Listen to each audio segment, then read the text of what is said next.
કવિતાનું શીર્ષક છે હું અને તું. આપણા કિનારા હવે આપણા નથી રહ્યા.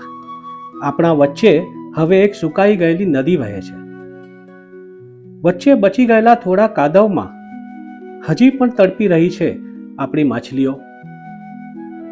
વચ્ચે બચેલા થોડા કાદવમાં હજી પણ તડપી રહી છે આપણી માછલીઓ.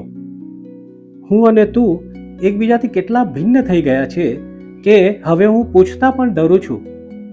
શું તું નદીમાં પૂર આવવાની રાહ જોઈ રહી છે કે પછી કાદવ સંપૂર્ણપણે સુકાઈ જવાની? જે ભાવનાઓ, સંવાદ, આત્મીયતા બંને વચ્ચે વહી રહ્યા હતા તે હવે લુપ્ત થઈ ગયા છે. બંનેની ઓળખ, વિચારો અને દુનિયા એકબીજાથી અલગ અલગ થઈ ગયા છે. માછલીઓ જૂની સ્મૃતિ અને બચ્યા કુચ્યા પ્રેમની લાગણીઓનું પ્રતીક છે, જે હજી મરી નથી, તડપી રહી છે મરવાના વાંકે. સંબંધ સંપૂર્ણ રીતે મરી નથી ગયો, પણ જીવતો પણ નથી. પ્રશ્નો હજી પણ છે, પેલા બુઝાઈ રહેલા તાપણામાંના ઝીણા ઝીણા અંગારા જેવા.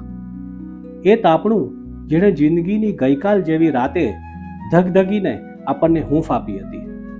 પણ હવે રાત ગઈ અને તાપણું બુઝાવવા આવ્યું છે, એટલે જ કદાચ ડર લાગે છે અને પૂછવાની હિંમત નથી થતી.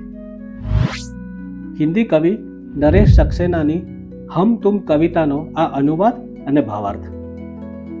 નરેશ સક્સેનાની કવિતાઓ વાચકો સાથે શબ્દોથી નથી જોડાતી, પણ મનમાં ઉતરી જઈને એના ભાવનો અનુભવ કરાવે.